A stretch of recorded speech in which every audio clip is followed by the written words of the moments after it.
Good morning my students. मैं गोविंद कुमारा आज आप सभी को आपके प्रथम अध्याय भोजन के स्रोतों में अगले टॉपिक पर ले चल रहा हूँ। पिछले टॉपिक पर हमारी कुछ चर्चा हो चुकी थी, तो आज है आपका टॉपिक है मनुष्य का पाचन तंत्र, जो कि आज हम इसके बारे में पढ़ेंगे। हम सभी जानते हैं कि मनुष्य क्या है, एक सर्वाहारी जंतु या प्राणी है जो कि अपना भोजन पौधे तथा जंतुओं से ग्रहण करता है या उस पर आश्रित रहता है। तो मनुष्य में जो मुख्य क्रिया है पाचन तंत्र को समझने से पहले हम सभी जानते हैं कि पाचन क्रिया क्या होती है, मनुष्य के अंदर पाचन क्रिया क्या है। तो पाचन क्रिया को समझने के लिए हम यह कह सकते हैं कि भोजन के जटिल कणों या भोजन के जटिल टुकड़ों को ऐसी प्रक्रिया द्वारा सरल कणों में रूपांतरित किया जा सके तथा उसको अवशोषित कर सकें, वह प्रक्रिया ही हमारी भोजन या कह सकते हैं भोजन की पाचन क्रिया कहलाती है। जटिल, एक बार फिर से, पाचन क्रिया क्या है? जटिल भोजन के जटिल कणों को आसानी से सरलतम कणों में रूपांतरित करके अवशोषित करने वाली प्रक्रिया ही हमारी क्या कहलाती है? पाचन क्रिया कहलाती है।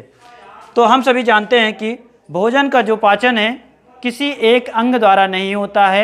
यह क्या होता है, कई सारे अंग होते हैं जो कि भोजन को समुचित रूप से पाचित करते हैं या पाचन क्रिया को संपन्न कराते हैं। तो इन्हें जो समुचित रूप से एकत्रित होकर पाचन करने की प्रक्रिया में जो अंग प्रयुक्त होते हैं, उन सारे सिस्टम को या उन तंत्रों को ही हम क्या कहते हैं? पाचन तंत्र कहते हैं।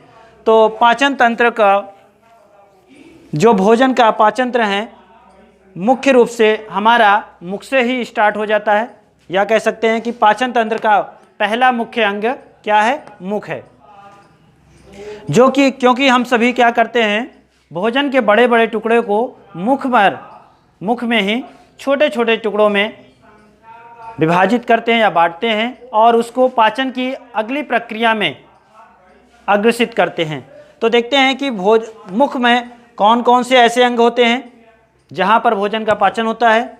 पहला है लार। जब हम भोजन को मुख में ले जाते हैं और दांतों से चबाते हैं भोजन को, तब क्या होता है? लार का हमारे स्राव होता है। तो हमारे मुख में या कह सकते हैं जीभ पर 3 जोड़े लार ग्रंथियों के होते हैं, जहाँ से हमारे लार ग्रंथियों से लार का स्राव होता है और भोजन में मिलता है।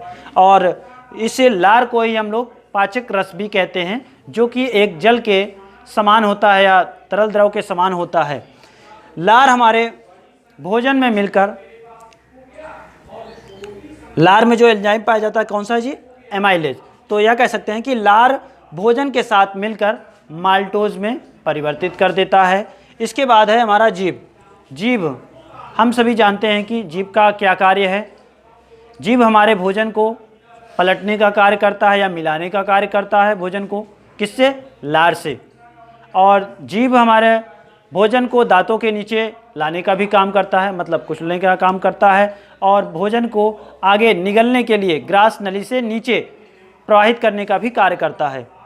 तो जीभ पर मुख्य रूप से 4 स्वाद ग्रंथियाँ होती हैं, जिसमें है हमारा पहला नमकीन, मीठा, खट्टा, कड़वा।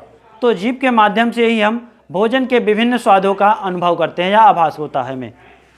इसके बाद है मुख में दांत का बहुत ही अहम कार्य है, क्योंकि दांत के माध्यम से ही हम भोजन को क्या करते हैं? छोटे छोटे टुकड़ों में बांटते हैं या भोजन को चीरते फाड़ते हैं या कह सकते हैं उसको पीसते भी हैं।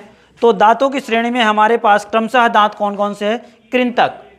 कृंतक का क्या कार्य होता है? ये हमारे दांतों में मुख के सामने होते हैं। 4 दांतों की श्रेणियां होती हैं जो कि समांतर, ऊपरी जबड़ों में और निचले जबड़ों में भी। आगे है हमारा दूसरा दांत की श्रेणी के रत्नक या छेदक। ये क्या होता है? ये जो 4 हमारे सामने के दांत हैं, उनके साइड में 2 दांत होते हैं तेज धार वाले। इनका कार्य भोजन को फाड़ने एवं चीरने का कार्य होता है। उसके बाद तीसरा है हमारा दांत अग्र चवर्णक या प्रचवर्णक के नाम से जानते हैं। जो कि हमारे ये प्रत्येक जबड़ों में 4 दांत होते हैं जिनका कार्य, एक और है ये चवर्णक, ये भी क्या होते हैं, प्रत्येक रत्नक में 2 चवर्णक या कह सकते हैं प्रत्येक जबड़े में 6 पश्चवर्णक होते हैं या चवर्णक दांत होते हैं जिनका कार्य भोजन को पीसने का या कुचलने का कार्य होता है, या कह सकते हैं और बारीक से बारीक टुकड़ों में करने का कार्य होता है। आगे देखते हैं, जब हमारे मुख में ये सारी प्रक्रियाएं मतलब दांत के बाद अगले स्टेप में जाता है तब भोजन हमारा बहुत बारीक हो जाता है और लार भी समुचित मात्रा में भोजन में मिल चुकी होती है। तो अब अगले स्टेप में आता है भोजन को निगलना। भोजन के निगलने की जो प्रक्रिया है जहाँ से स्टार्ट होती है उसे आहार नाल या ग्रास नली कहते हैं। इस प्रक्रिया में भोजन को आमाशय तक पहुंचाना होता है। ग्रास नली का जो मुख्य कार्य है भोजन को आमाशय तक पहुंचाना होता है, यहाँ पर भोजन का कार्य नहीं होता है। तो बच्चों आज हमारा ये पाचन तंत्र का कुछ मुख्य अहम पॉइंट थे, बिंदु थे। पाचन क्रिया, पाचन तंत्र, मुख और ग्रास नली को हमने आज यहाँ पे समझा और इनमें जो मुख्य छोटे छोटे बातें थी लार, जीभ और दांत को भी समझा है। तो बच्चों आज तक का हमारी क्लास यहीं पे रहेगी। तो नेक्स्ट वीडियो में हम सभी अगले टॉपिक को अध्ययन करेंगे जो कि पाचन तंत्र से ही जुड़ा हुआ है। बच्चों धन्यवाद।